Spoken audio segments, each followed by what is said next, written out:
But not only that, here's what really shocked me, is we had a TV monitors going all the time, and we had it on, in Chicago, there was a local investment channel, Channel 26, and it was very much like CNBC now, but it was a lot less sophisticated. And, you know, so we'd watch as people would come on the show and with various, you know, have various interviews and that sort of thing. And I'm watching one morning, and there's this vice president from Heinhold, which is now doesn't exist anymore, but they were one of the biggest hog and meat producers in the Midwest back in the 80s. And this vice president from Heinhold is being interviewed by, you know, the guy on Channel 26, and he's talking about how, you know, how people got to get into live hogs and pork bellies because prices are going up, and, you know, and he's just going on and on about what a great investment it is. And really, and this would happen quite frequently, by the way, but this was just an example. And then all the phones started lighting up.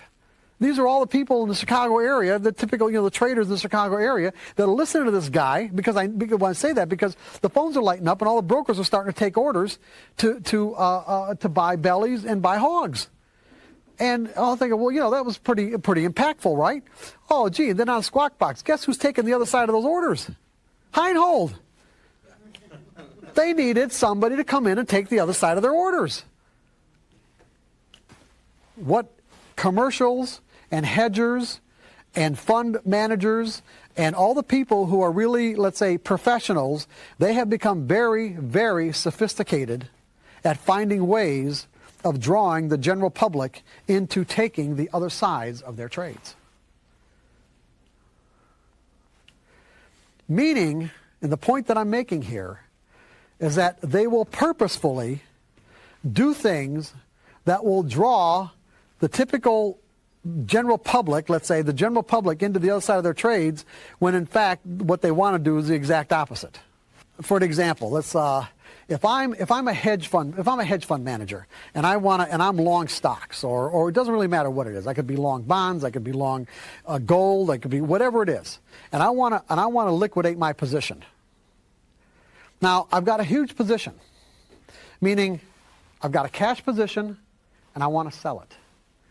If I go into the market right now and sell my entire position, what do you think is going to happen to the price?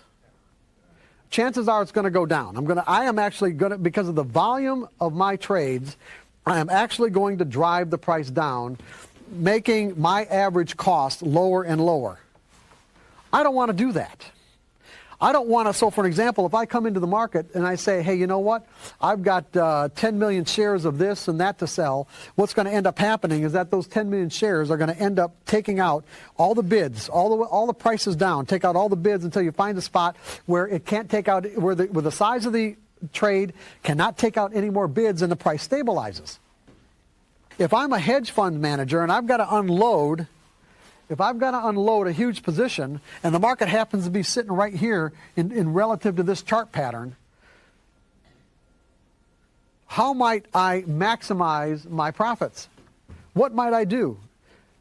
Now remember, I've got to sell. I'm going to be a seller. But what might I do to make sure that I get the best price? What? Drive it up and sell it. Yeah, drive it up. In other words, I will do the opposite of what I want to do to get a better price. And I will drive it up. But by me driving this price up, it draws other people into the market. That will help, will it not? Because it creates more of an imbalance. Now, that's the real thing. What I want to do is I want to get more buyers into the market. And the reason why I want to get more buyers into the market is so somebody is there to take the other side of my sell orders. Because that's ultimately what I'm doing here.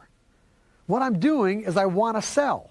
So what I'm doing is creating a bigger pool of orders to come into the market till I can sell into, so that my sell orders don't drive the price down.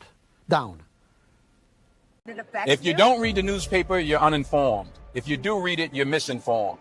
So what do you do? That's a great question. What is the long-term effect of too much information? One of the effects is the need to be first, not even to be true anymore. So what a responsibility you all have to tell the truth, not just to be first, but to tell the truth.